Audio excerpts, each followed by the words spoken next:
On May 9th we honor Saint Pachomius, the father of communal monastic life.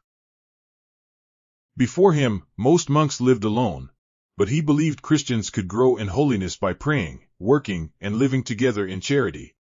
He organized communities with a rule that shaped monastic life for centuries. His leadership drew countless men seeking God with sincerity and discipline.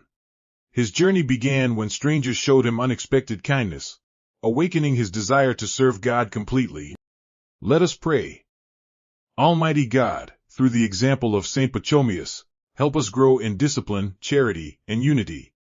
Strengthen our desire to seek you with sincere and generous hearts. Amen.